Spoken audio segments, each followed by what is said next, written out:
not change, if we do not change our psyche that dictates us to behave in a particular way.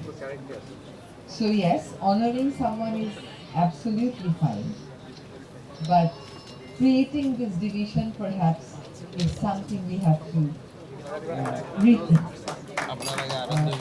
Let me start by welcoming all participants from the 15 countries who have come to Dhaka. This is a very good time to visit Dhaka, not because air pollution is less, but because we have got very good mangoes at this time of the year. So a very warm welcome and a very sweet welcome, because you'll get to taste the uh, very famous mangoes of Bangladesh, and in our calendar we call this month as Madhumash, means honey month of honey. Means the fruits that you get, the seasonal ones, they are very sweet. We are actually discussing a very important topic here. The topic that we are talking about is social business, and we are repeatedly referring to the 3-0 notion, which I believe is a value-driven notion. And for real changes to happen in the world, what we need most is not uttering the values, but practicing the values. We all know what is good, we all know what is bad. We all talk about human rights, we all talk about equity, we all talk about having no war in this world. But even in 2025, we are seeing wars, we are seeing arbitrary aggression, and the way things are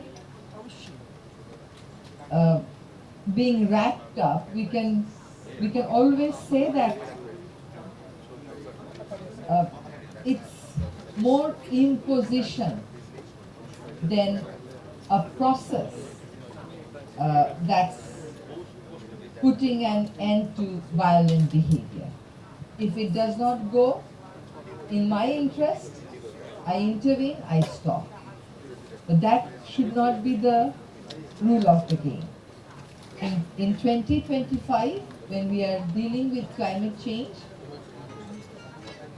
we have to rethink our consumption patterns, how we define necessity versus overconsumption, and what is it that we really need to do to stop war forever. When we talk about 3-0, we talk about employment, we talk about poverty and wealth distribution, we talk about carbon emission. And since it is a gathering of Muslim countries, I don't know why that is the case, but whatever may be the reason, when we talk about Muslim countries gathering together, I would say that the importance of value needs to be again emphasized. The little I know about my religion, it actually talks about getting people to work. It actually tells you not to eat knowing fully well that your neighbor is hungry. It tells you that you must not choose a lifestyle that is overconsumptive. It's not something that is not there in our religion. Rather, it is very much there in Islam. But the problem remains that we just don't practice these values. Whether you read Quran, you read Hadith, these are exactly the same thing that Islam has told us to not only preach, but to practice. And the issue of inequity has been very elaborately dealt with in both Quran and the reliable Hadith. And the notion of social business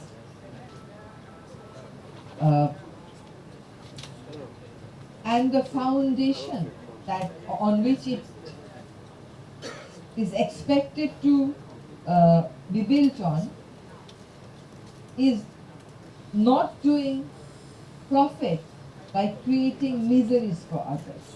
You can have your profit margin, but you have it only to pay it forward, not to accumulate your own wealth. To do it from a deep sense of social responsibility. Had we the Muslims been doing it, then why is it so that we can't unite when the innocent Palestinian people are losing lives? Why is it so that Iran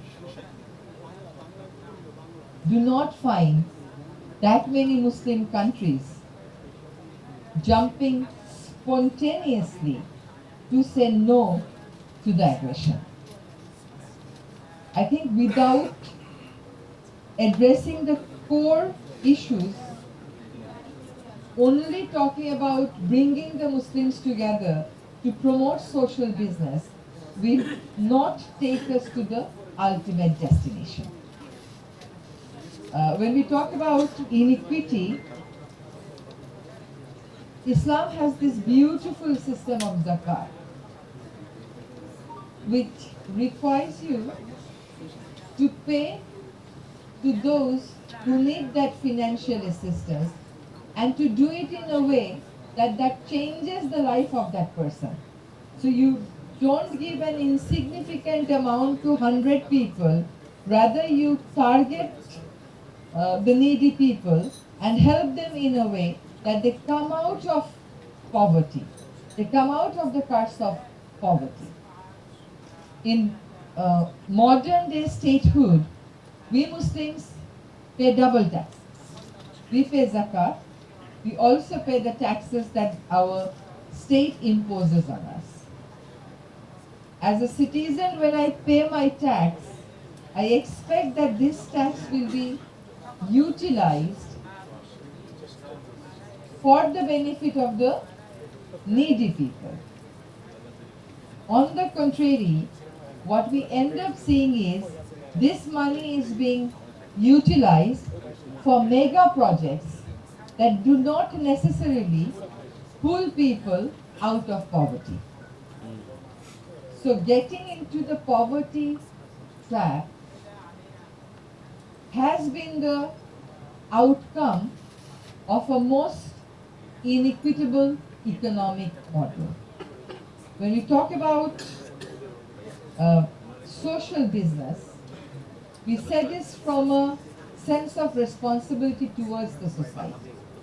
When we talk about popularizing it or bringing the Muslims together around the notion of social security, we actually talk about addressing the inequity issues by getting people to work, by creating scope for people to work, by not consuming all by yourself, rather distributing it. Do not know if we all really see the same thing with the same eyes and the same perception. So equity has to be the main core of the thing.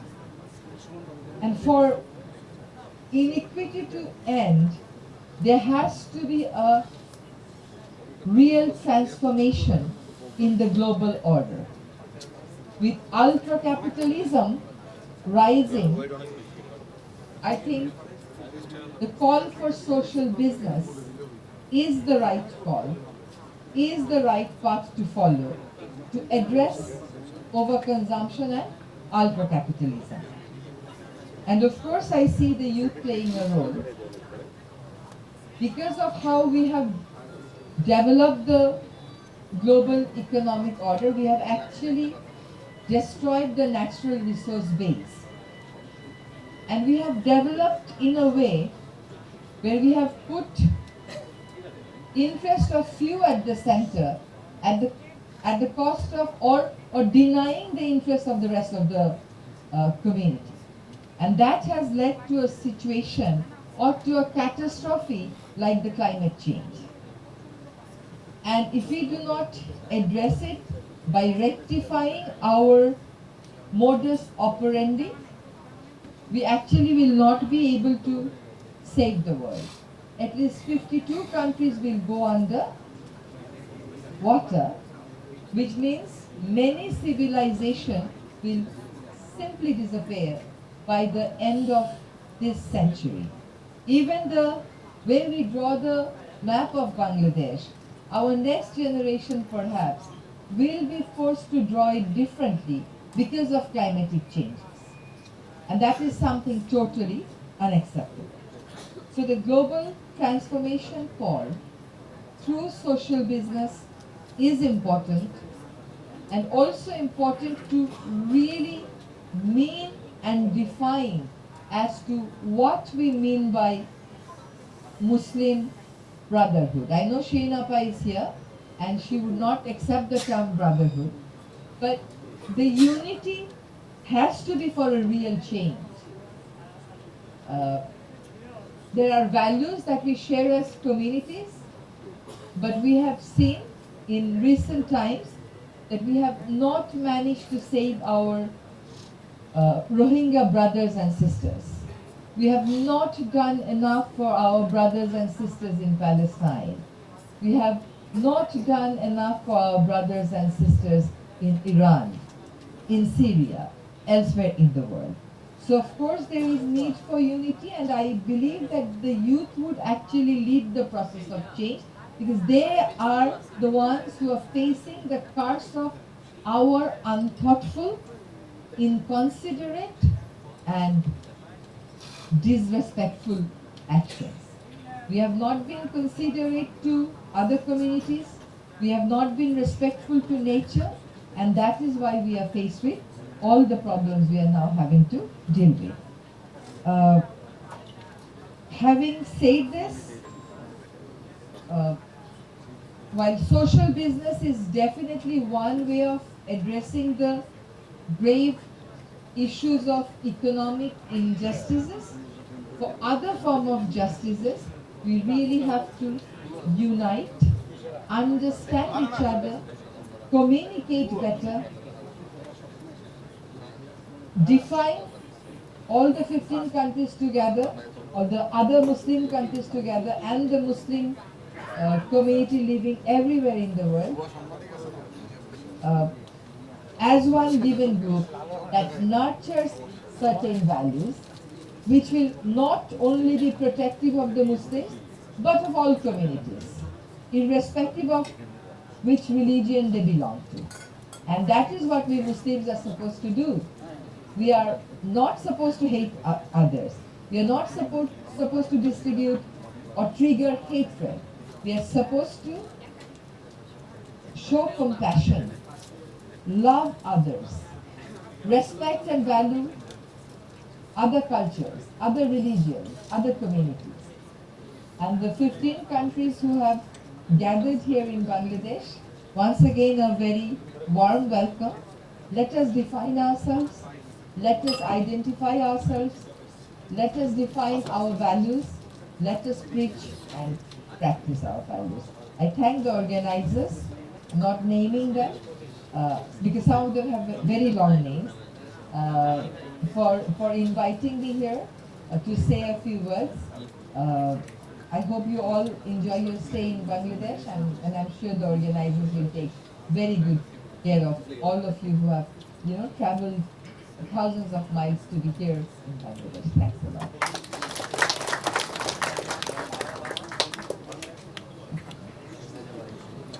Thank you, Honorable Ambassador. We have got that